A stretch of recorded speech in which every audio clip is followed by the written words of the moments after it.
Kisah Nabi Muhammad Sallallahu Alaihi Wasallam, pertemuan dengan pendeta Buhairah.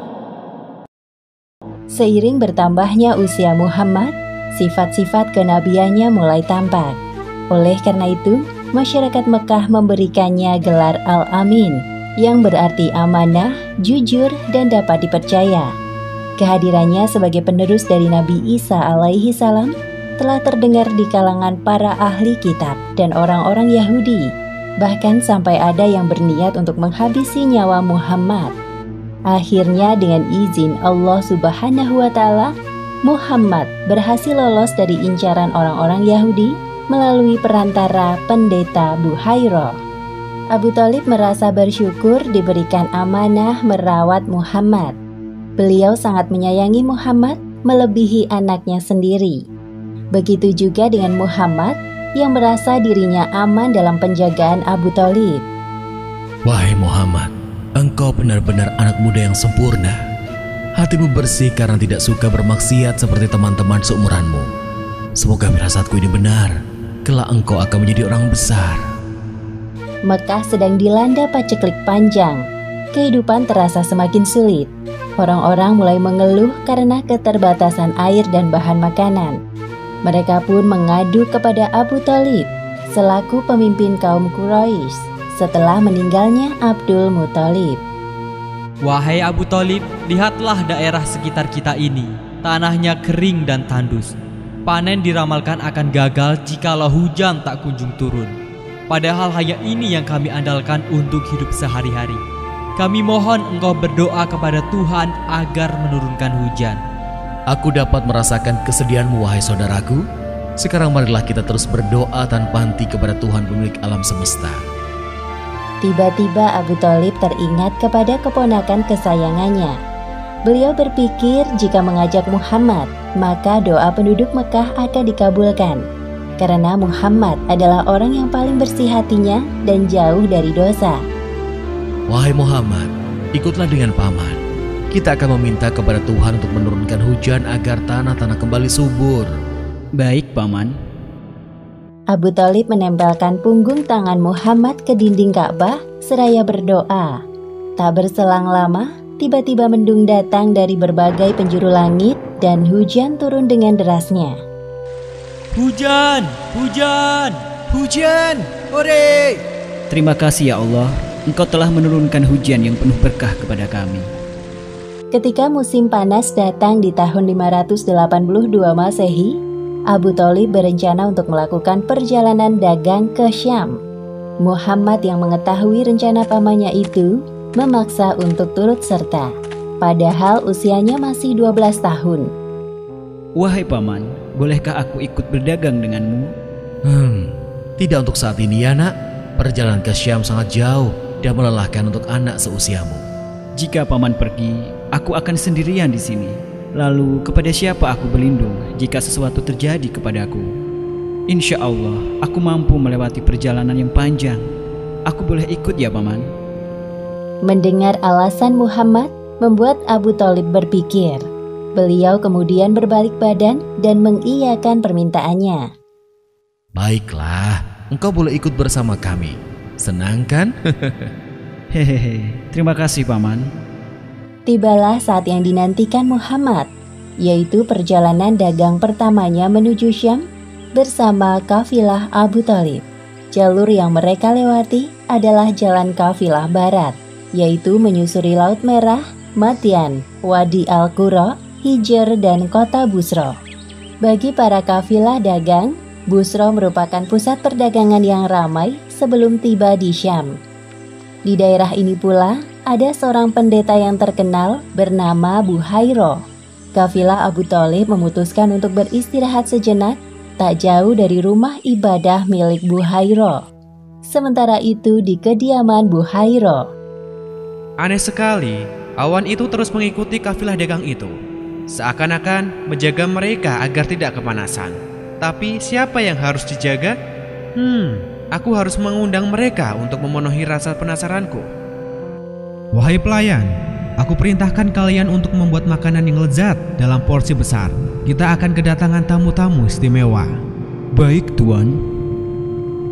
Biasanya Buhairo tidak tertarik dengan kafilah dagang yang lewat. Namun kali ini ada yang berbeda. Selamat datang di Busro, wahai kafilah dagang yang sedang istirahat. Tanpa mengurangi rasa hormatku, aku ingin mengundang kalian semua untuk makan bersama di rumahku. Tentunya, aku telah menyiapkan banyak hidangan untuk mengisi kekosongan perut kalian. Wah, sungguh mulia niatmu wahai rohib.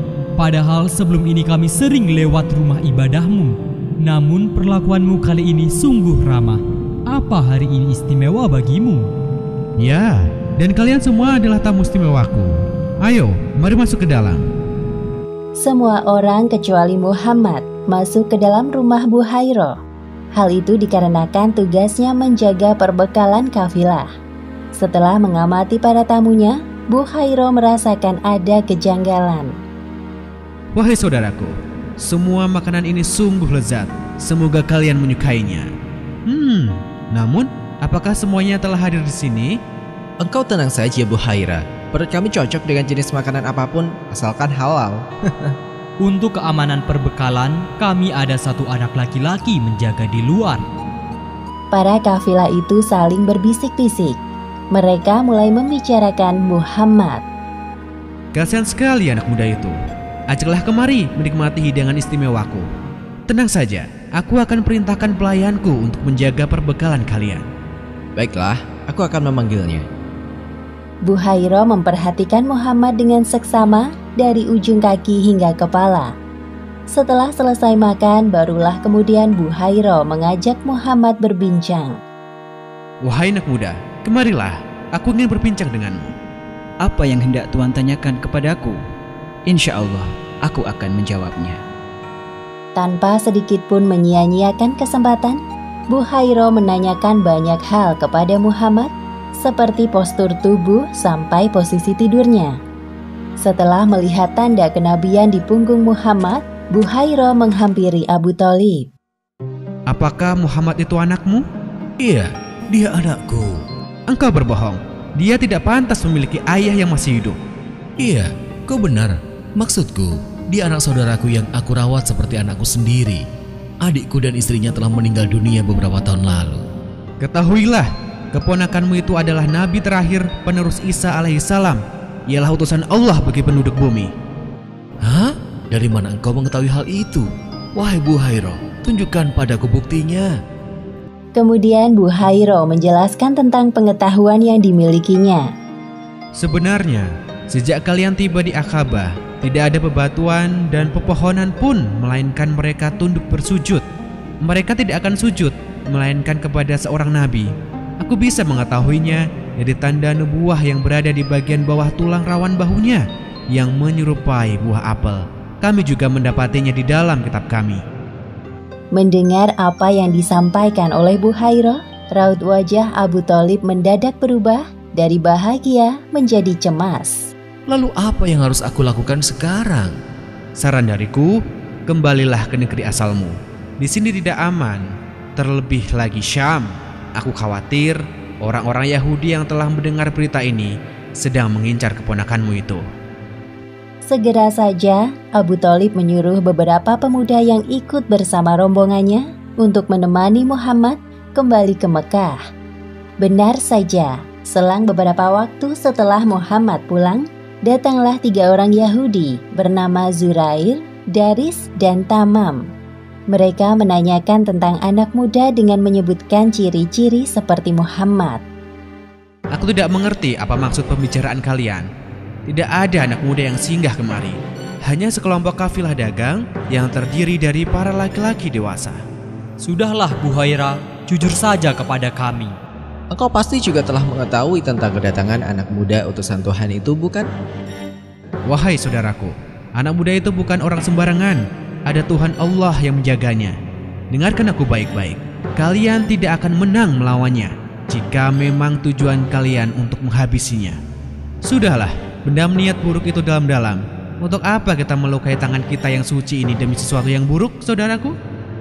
Setelah mendengarkan penjelasan Buhairo, para ahli kitab itu membatalkan niat untuk mencari dan membunuh Muhammad. Di kota Mekah, Muhammad tumbuh menjadi seorang pemuda yang nyaris sempurna, paling terhormat dari segi nasab, paling mulia akhlaknya, paling baik tutur katanya, paling jauh dari keburukan pergaulan orang-orang Mekah.